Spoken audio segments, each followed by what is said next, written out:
उड़ते हुए आकर शेर राजा से बोला, महाराज की जय हो। कौन हो तुम? मेरा नाम पोपट है महाराज। मैं इस जंगल से गुजर रहा था कि तभी मैंने देखा कि यहाँ पर एक बड़ा ही भयानक दिखने वाला भेड़िया टहल रहा है। मुझे लगा कि इसकी सूचना सबसे पहले आपको देनी चाहिए, क्योंकि आप जंगल के महाराज हैं। कहाँ है वो भेड़िया? आइए मेरे साथ। तोता शेर राजा को घनी झाड़ियों में ले गया, जहाँ पर एक काला भेड़िया छुपा हुआ था। शेर राजा भेड़िए की ओर देखकर बोला, कौन है रे तू और यहाँ पर क्या कर रहा है तू? मगर भेड़िया शेर राजा को देखकर दुम दबा के भाग गया। शेर राजा तोते की ओर देखकर बोले, तुमने तो बिल्कुल सही सही बताया, और मेरा एक सलाहकार काला कौवा है जिसने मुझे बेवजह परेशान किया। मैं आपकी बात का मतलब नहीं समझा महाराज। मेरा सलाहकार एक मूर्ख काला कौवा बोल रहा था कि उसने यहाँ पर दूसरे जंगल का शेर देखा है, मगर यहाँ पर तो मुझे कोई भी शेर दिखाई नहीं दिया। तोता काले कौवे का मजाक उड़ाते हुए शेर राजा से बोला, महाराज सबसे पहले तो आपको अपने सलाहकार को बदल देना चाहिए। आपको एक दूसरा सलाहकार चुनना चाहिए जो कि देखने में सुंदर भी हो और सच्चा भी हो। तुम तो बातें बहुत अच्छी करते हो पोपट, और तुम सुंदर भी हो। तुम मुझे अच्छे लगे, आज से तुम ही मेरे सलाहकार हो। इतना बोलकर शेर राजा काले कौवे की ओर देखकर बोला, और सुनो काले कौवे, आइंदा मेरी गुफा के आसपास भटकने की कोशिश भी की तो तुम्हें जंगल से धक्के देकर बाहर निकाल दूंगा, समझे? इतना बोलकर शेर तोते से बोला, आज से तुम मेरे सलाहकार हो, इसलिए तुम्हें इस जंगल में खास सम्मान दिया जाएगा। शेर राजा तोते के साथ वहां से चला गया और काला कौवा बेचारा मुंह लटकाकर अपने घर पर चला गया और अपने घर के बाहर उदास बैठ गया। मीनू मौसी और रानू चिड़िया वहां से गुजर रही थी। काले कौवे को उदास देखकर वो दोनों काले कौवे के पास आ गईं। मीनू मौसी काले कौवे से बोली, क्या हुआ कौवे भाई, तुम उदास क्यों बैठे हुए हो?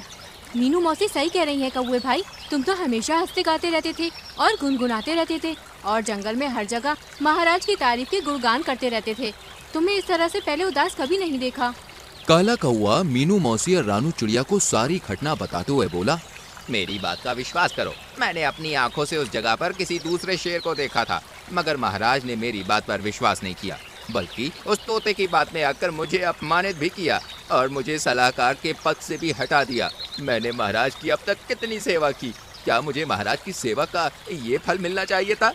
काले कौवे की बात सुनकर मीनू मौसी मुस्कुराती हुई बोली, कौवे भाई अपना दिल छोटा मत करो, तुमने वो कहावत तो सुनी होगी, कर्म कर फल की इच्छा मत कर। मैं और रानू चिड़िया महाराज से बात करेंगे और उन्हें समझाने का प्रयास करेंगे।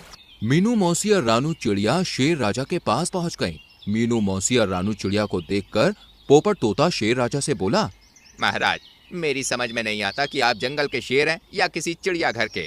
तोते की बात सुनकर शेर राजा बुरी तरह से चौंकते हुए बोला, क्या हुआ पोपट, मुझसे कोई गलती हो गई क्या? तोता मीनू मौसी और रानू चिड़िया की ओर देखकर शेर राजा से बोला, जब मैं दूसरे जंगल में रहता था महाराज, तो मैंने देखा कि वहाँ के शेरों से शक्तिशाली जानवर मिलने के लिए आया करते थे और उनके सामने अपना सर झुकाया करते थे, मगर मैंने अभी तक आपकी गुफा में आपकी बराबरी का कोई भी आता हुआ नहीं देखा।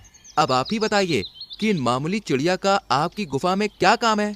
ये सुनकर रानू चिड़िया क्रोधित होकर बोली, अपनी हद में रहो आवारा तोते, तुम तो इस जंगल के भी नहीं हो। हमारे जंगल के महाराज और जंगल के राजाओं की तरह घमंडी नहीं है, वो सभी पक्षियों और प्राणी को बराबर का समझते हैं। यही बात तो मैं महाराज को समझाने का प्रयास कर रहा हूँ कि आप वह जंगल के महाराज हैं, इसलिए जंगल के छोटे मोटे प्राणी महाराज के बराबर नहीं हो सकते। पोपट तोते की बात सुनकर शेर राजा गहरी सोच में डूबते हुए बोला, ये तो तुमने बिल्कुल सही कहा, ये तो मैंने कभी सोचा ही नहीं। खैर हम इस बारे में बाद में बात करेंगे, पहले हम इन पिद्दी चिड़ियों की खबर लेते हैं कि ये यहाँ पर क्यों आई हैं। शेर राजा के मुंह से ये शब्द सुनकर रानू चिड़िया क्रोधित होकर शेर राजा से बोली, महाराज आपको दूसरे जंगल के पक्षियों की बातों में आकर अपने जंगल के पक्षी